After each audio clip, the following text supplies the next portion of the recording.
नमस्कार, मी मच्छिंद्र बाबर. आपण पाहताय जत 24 न्यूज. संक तालुका जत येथे MSCB कर्मचाऱ्याचे गोळ्या झाडून खून, परिसरात खळबळ, गाव बंद. संक गावात शोककळा, मारेकऱ्यांना पोलिसांनी केले अटक. संक तालुका जत येथील संतोष शिवप्पा बिराजदार वय 42 याचा दिनांक 10 मे रोजी रात्री 12:30 ते 1च्या दरम्यान पांडवजरी रोडवरील शेतातील घराच्या वरांड्यात कुटुंबासह झोपले असता महांतेश मल्लय्या स्वामी वय 35 राहणार दरिबडची व रोहित उर्फ नागेश बाळू जगदाळे वय 22 100 फुटी रोड पोळमळा सध्या राहणार जाटबोलाद यांनी गावठी कट्ट्याने छातीवर गोळ्या झाडून खून करून पलायन केल्याची घटना घडली.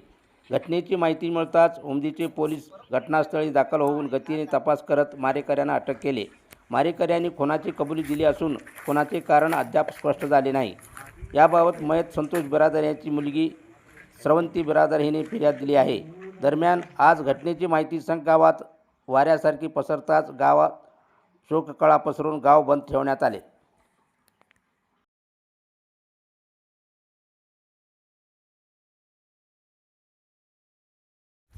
जेवण एक गाडी बसला तर तिच्या संग थोडंच भांडण झालं. तिने गेलं परत दोन माणूस तिला सोडायला आलतं. त्यांच्या फ्रेंडच होतं. तिने सोडून परत गेला आणि जेवण केलं तर नाही अजून. आणि दूध आणलं. मी दूध तापायला ठेवून 2 चपात्या करून तिला जेवण दिलं. बाहेरच बसून जेवण केलं. तिने जेवण केलं आणि मी सगळं हे बंद करून मी पण झोपला, तिने पण झोपला. आणि खाली झोपायला ती कागद घेऊन चाललं होतं. खाली झोपतो होतं रोज. आणि पाऊस आला एकदाच. पाऊस आल्यानंतर ते कागद तिथंच टाकून आम्ही सगळे इथं झोपले आमच्या पायीच्या. खाली तिने तिथं झोपून टाकला. तिला वारं पडलं होतं, सोडलं होतं. तिला पण झोप लागली, आम्हाला सगळ्याला झोपायलाच लागलं.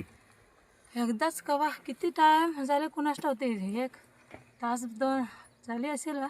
जोरदार सगळं आम्हाला तर सगळं झोप लागला होता. आणि एकदाच ढाब आवाज केला. ढाब आवाज केल्यानंतर आम्ही सगळंच असं घाबरून बघितल्यानंतर उभाच तिने एक माणूस होता. आणि सगळं पोरं पण उठलं. तिनं मी पण तिथंच उठून असं बसला. आम्ही उठल्यानंतर पण अजून एकदा ढाब म्हणून तिने त्यांचं वरच हात ठेवून बसलं होतं. तिने अजून एकदा मारून आम्ही सगळं ते छातीवरच बसले होते.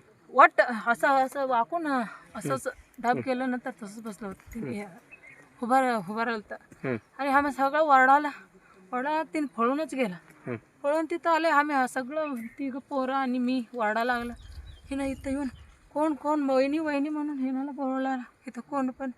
आणि इथं येऊन तिनं पडलं कोण आहे म्हणून आम्ही बघायला तर कुठं चाललं येणे. आम्हाला सगळं मारील म्हणून आम्ही बघायला तर तिथं इथं जाऊन इथं कुठं पडलं. तिने पडल्यानंतर आम्ही सगळंच तसंच वारडाल होतं.